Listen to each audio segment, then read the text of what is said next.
I have to give a shout out to, Michelle Schroeder, Jen Zabo, who I told her I'm like a big fangirl of hers, and this was all the way for me to get to spend time with her. And then Noelle, I don't know your last name, Nurse Noelle, who was like the only one I was kind of responding. I think I was responding to. Then I kind of came to in the ambulance. I have a concussion, mild concussion, broken clavicle, and some really killer road rash. But my biggest concern when I got here is I walked in and I was like, Noelle, I packed a dress and I didn't pack underwear. Well, I now have underwear, but I have no bra because I can't put it over my clavicle. So I'm gonna talk, and because I really want to share my story with you. I've been working on this for like 6 months. And then Michelle's gonna take me to Target to get like Percocet and a tingless bra and a shirt that can be buttoned over a sling. So, but I know there was texts and concern, and thank you so much. I will say that I literally was, Jen said she heard me like hooting and hollering and having the time of my life. By the way, I crashed Emily Harvey's bike. And I broke Amy, where's Amy? I broke her husband's helmet in the process. And on my head, because I had a helmet.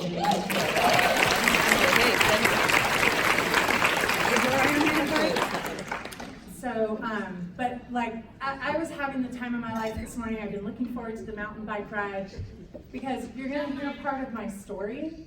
And what you're gonna hear is that 8 years ago, I wouldn't have been in the emergency room for a mountain biking accident with a really cute flight nurse. I wasn't air flighted, but he was pretty hot. Jen and I were trying to flirt with him, and I'm incoherent. It did not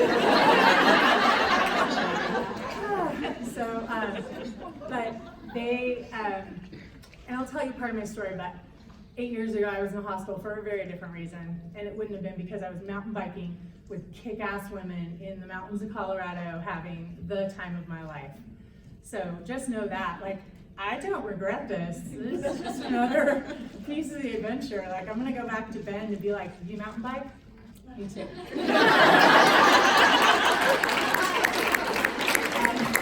Emily has assured me I did not break her bike. My husband could fix it. He's a male prosthetist.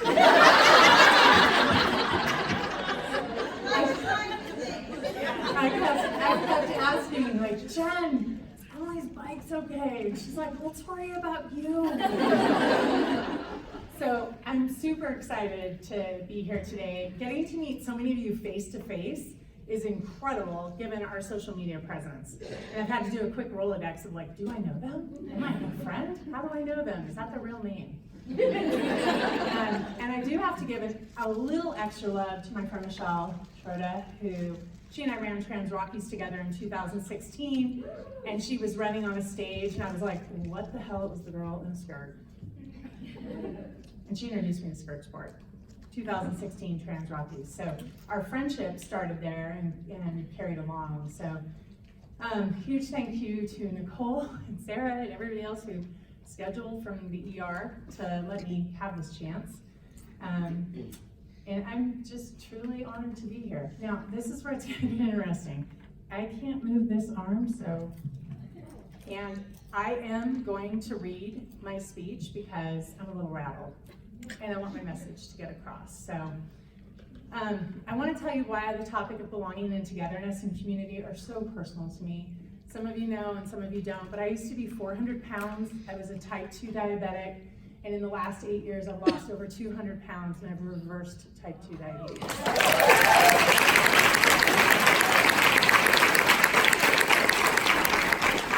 Which is why I wouldn't have been in the ER with a mountain biking accident. I'm no longer into medicine. I run, swim, bike, hike, crash bikes, do anything I want to do. I've run a 100-miler. I've attempted 2 others, getting to mile 86 and mile 90. I am an author. I, like, 10 days ago, published a book, which is like the hardest thing I've ever done. I've done a half Ironman with an ocean swim, and I have another one, maybe in 3 weeks.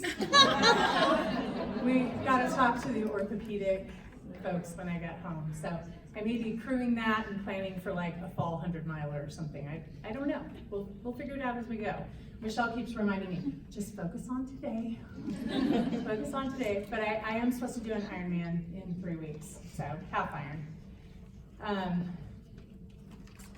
So I was overweight my entire life, and I got to be 400 pounds by the time I was nearing my 30s. And in my 30s, I was diagnosed with type 2 diabetes. So there was a blister on my foot that would not heal, like 6 months, open and infected wound. So an ER doc, ironic, sensing a theme. So an ER doc sent me to a wound specialist who suggested a partial amputation of my foot to aid in healing. It's a very common practice with type 2s that are not well controlled. At roughly the same time, my gynecologist, during an annual visit, asked me what I was doing to manage my diabetes. And I said in this very naive, perky voice, I'm pre-diabetic and I'm taking the pills they gave me. To which she very slowly looked me in the eye and said, bullshit, you are really very sick. She rushed me to another doctor and I left on insulin with a handful of other medication that day. So I found myself at 32 learning to inject insulin and manage a disease that was kind of trying to kill me. Let me differentiate, because I have a type 1 sister in the room that I know of, and I saw her the other day and I was like, you have an Omnipod on, you're type 1. So let me differentiate between type 1 and type 2. I have type 2. Type 1 is an autoimmune disease. The pancreas does not produce insulin. Insulin is what's given to a type 1 to keep them alive. It is not a cure. They have an autoimmune disease. Type 2 is widely regarded as a lifestyle disease. There are pancreatic insult and genetics that go into it for sure. It's by and large a lifestyle disease, and I fell into that category. I absolutely was inactive and made horrible food choices and had to eventually come to the conclusion that I had done this to myself. So fast forward to my 40s, I had lost a little weight on some of the diabetes meds, and I made like grudgingly minimal adjustments to my way of eating just so I could tell my doctor I was. Like I cut out some fast food, cut out candy, and would like force myself to eat a salad once a week, that kind of minimal. So, but I still weighed over 300 pounds, totally inactive, parking as close as I could to any of my destinations, turning down invitations from friends that might involve having to sit on a chair that would not hold my weight, or having to walk, or having to move, or having to sweat. On top of diabetes, I also had fatty liver disease, high blood pressure, and high cholesterol. I was injecting 72 units of Lantus a day, which is quite a bit, and I was taking a handful of prescription medicine. At this point, I had honestly really given up on living a quality life. I was just gonna exist on medicine and live this half-life that I was very sadly, very oddly comfortable with. I understood it. So, and let's be honest, I've been overweight my whole life, as I said, and I have tried every diet possible, including, this is probably like the most embarrassing of the stories, but trying to buy a tapeworm from a mail order section in the back of Cosmopolitan magazine when I was in high school. My mom caught on to it, pulled it from the mail. I wish I was kidding, but I wasn't. Like I was that desperate and that overweight, like I was going to buy a pill with a tapeworm in it.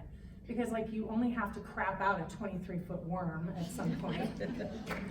So, which was better than being overweight and being bullied and being made fun of. So I had tried it all and failed. So the idea that I could lose 200 pounds seemed kind of unthinkable. And I had no idea if diabetes was even something I could reverse at that point, because I might have done enough damage to my body that the best I was gonna be able to do was manage it. So totally overwhelming. I was thinking thoughts like, how can I do this? How would I start? I've failed at every other diet I've ever failed. Like if I get there, how do I stay there? Like, I don't know where to start. So on July 2nd, 2011, I started anyway. And I was gonna eat less by cutting sugar and processed foods out of my diet.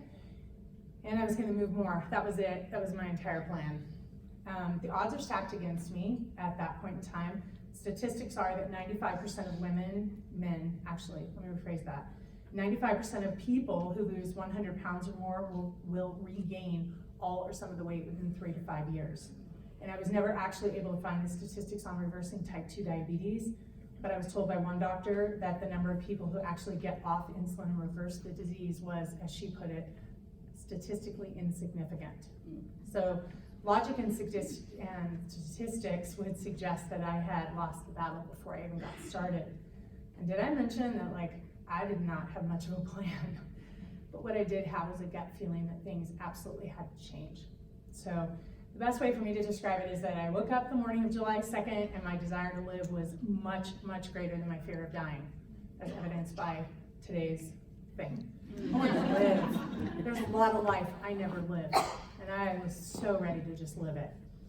So I finally got brave enough to tell a friend over lunch about my crazy ideas and how I really had no idea. And like good friends do, she never once said anything other than, let's build you a plan. So she calmly helped me sketch out a plan on a napkin with numbers and dates and goals, and it was gonna take over 2 years.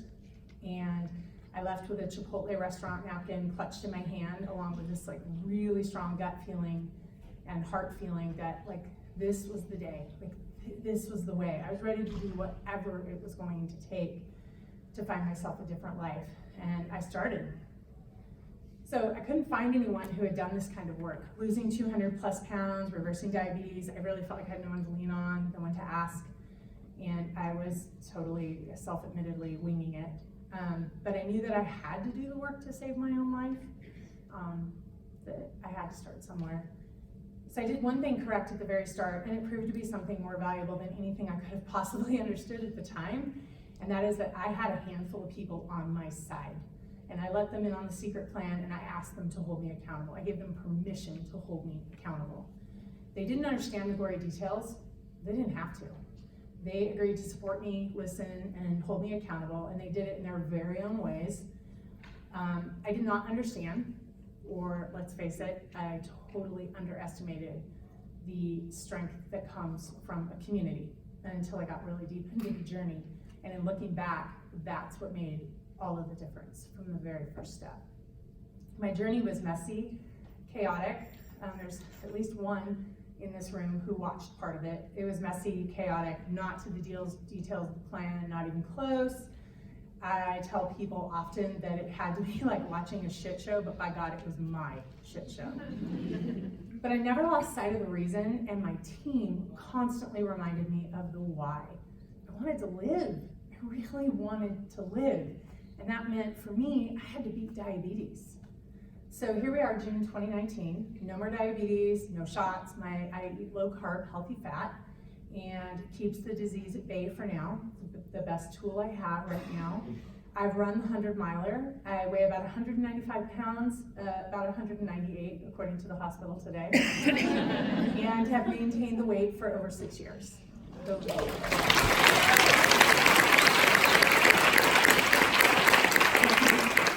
For the record, once you lose that weight, skin does not magically disappear, it does not grow elastic overnight. So I've had 10 pounds of skin surgically removed, and I have a fake belly button. Fake belly button. Showing off my hospital undies. To be totally honest, me and my fake belly button are living a life I never even dreamed of. I wasn't creative or brave enough to dream of the life that I'm currently living.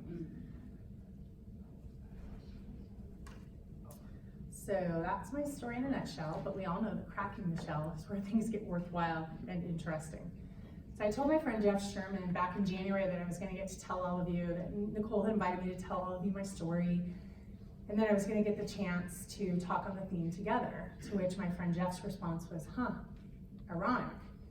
I remember when we were walking to lunch one day at work, early in your journey, you were struggling with all of the changes in your food, body, friendships, teaching yourself to run, and you said, with tears streaming down your face, "This is the loneliest fucking thing I have ever done in my life, Jeff."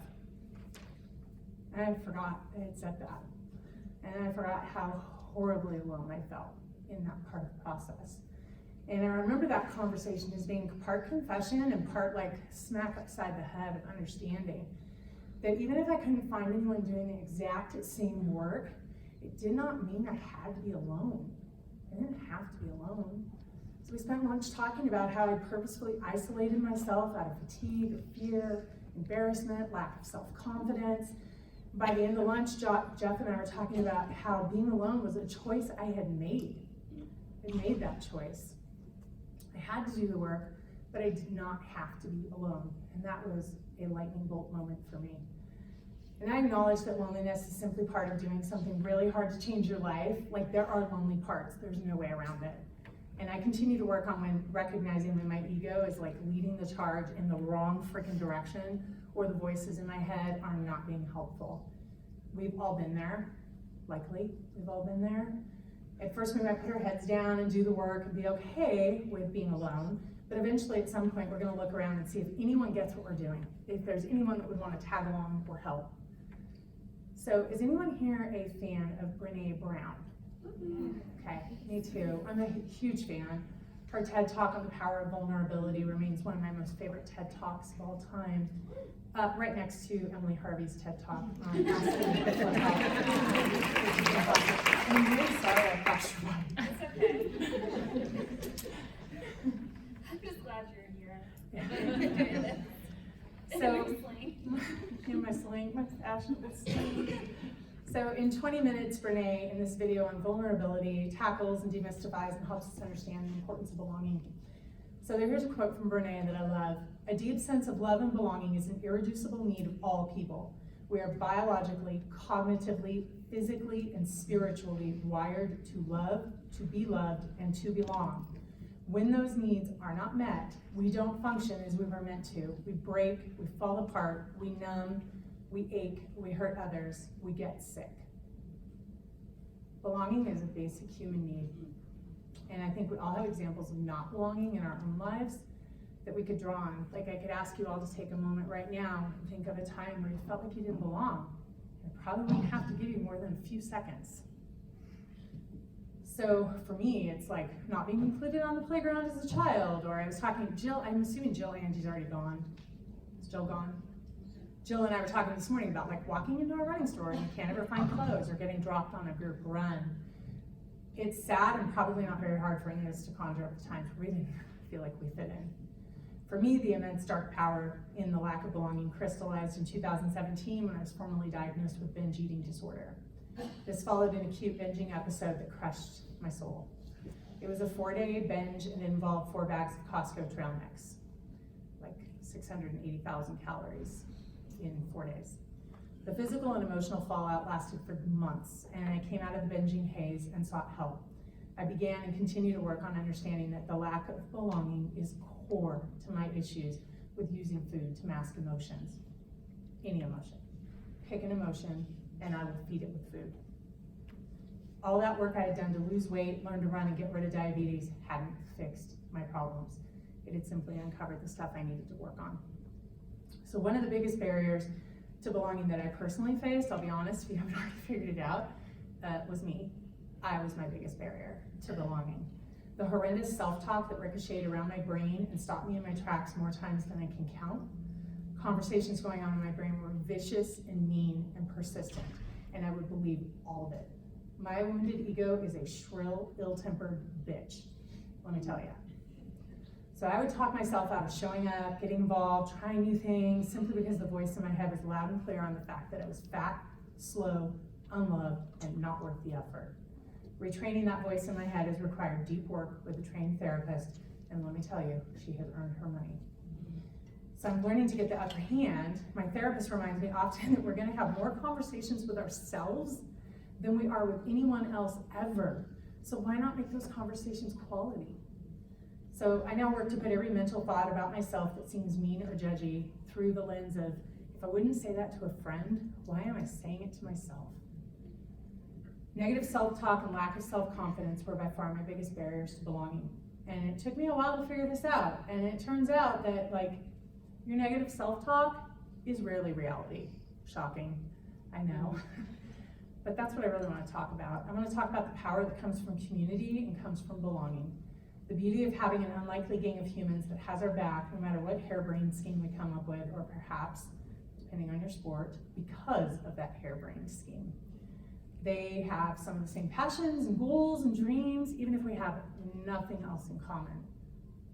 So, people who make it safe for us to really belong, as we are, vulnerable, messy, imperfect. That's belonging. Belonging can certainly be, but does not have to be, this big, noisy, non-judgmental tribe. Current gathering would be the example of that big, noisy, non-judgmental tribe. Belonging can be deep, long-term, fleeting, momentary, but it's critically important. In getting to talk about the power of together and belonging, I do want to tell you about one of my most favorite experiences and some of my most favorite humans. I didn't get here by myself. Wade, Rita, Spencer, Wendy, and a slew of others can tell you about the times they leaned in, listened, talked me out of the candy aisle, celebrated my success, and even picked my lost ass up off of a trail a time or two. They might tell you that I did all the hard work on my own to lose weight and reverse diabetes and learn to run, and they would be wrong, very wrong. I ran the Mountain Lakes 100 miler in fall of 2016. I wanted this. I trained, I planned, I dreamed about this race for 2 years. And while my two kick-ass muscly legs, it's currently one muscly leg and one scabby leg, got me through the miles. Make no mistake, I had a team of incredible power at my back that got me to the starting line and to the finish line. And an event like this is communities building into another community, and when they collide, it's this amazing exponential goodness. It's the most fascinating and personal example that I can think of to illustrate belonging. The crew who for months met me at ODARC 30 to run long training runs in the snow and the rain, trail sisters who plotted out runs to mimic the vertical I'd be facing with just enough wrong turns, oh shit moments, and obstacles to help me work on mental strength, problem solving, and wilderness first aid. Josh, who gave up an entire Saturday in the summer to go up to the course area with me to recon the section I would be running in the dark, so that he could help me figure out shoes and gear and strategy for the dark trail. My coach, Spencer, who worked with me for a solid year, building my physical endurance and confidence. It's like 365 days of support in real time as I missed marks, hit goals, and really started seriously questioning my sanity and abilities.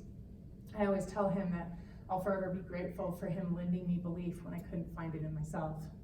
And then my trail sisters, or a trail brother or two, I have a good mix. They taught me how to pee standing up. They taught me what poison oak was so I didn't have to learn the hard way. We conquered boob and back chafe, and they reminded me that bad days and hard moments are really good training experiences and shut the hell up and keep going. My crew and pacers, Spencer, Wendy, and Josh, who had no idea that they were going to be put to the test for 30 hours to help motivate to keep me moving in the darkest hours, literally and figuratively. As I slowed down and started getting really close to the cutoffs, they were nothing but support and encouragement. Like I could feel their belief in me. Volunteers who offered words of encouragement, including at mile 74, a hug from Jason, my ultra running friend, who was wearing a gold lame onesie at 3 in the morning. He lied straight to my face and told me, "You look strong, you look amazing, and I will see you at the finish line." Silent camaraderie and the misery of those last 30 miles of 100 from other runners who are in your shoes, and they are clawing their way out of their own pain cave, and they are just trying to get to the finish line. Other runners and crew who are screaming for you because they've been watching you and cheering you on for 30 hours. And finally, a race director who sobs when you cross the finish line because she knows your life story. And she knows that you've been chasing this goal for your whole heart for 2 years, and that you just beat the cutoff. So all of this, years of work, tons of relationships and experiences add up to a dream of one person, me, supported by so many others in big, small, and critically important ways because they believed in me and my crazy dreams. And there's no way I could have done it alone, not even a chance. So that is what belonging is all about. I was being shown what's possible when we have people who believe in us. I was shown in full color with a front row seat, and I learned exactly what it means to be part of and to have community. So my story is really not about losing weight or learning to run or reversing diabetes. At its very core, my story is about choosing to find belonging. It's about the power of a community that backed me and helped me even in those moments when I didn't believe myself. So a little bit earlier, I I said, think about a time where you didn't fit in. What I want to partially leave you with is, think about a time where you could, or you could create belonging, or you could develop a situation where somebody could belong. Like, let's be thinking about what it is that you're going to do differently to get and create belonging. That's what this group is about. So I wasn't able or willing to, some would say willing, to recognize the community that I have around me. My crew came from different places. They didn't all know each other, and only a handful of them thought that running a 100-miler was healthy or sane. But every single one of them has been part of helping me find the path that I'm on today, and their fingerprints are all over my heart, all over. And I like to think that I've helped them achieve their harebrained schemes as well, and have been part of their community as they chase down their dreams.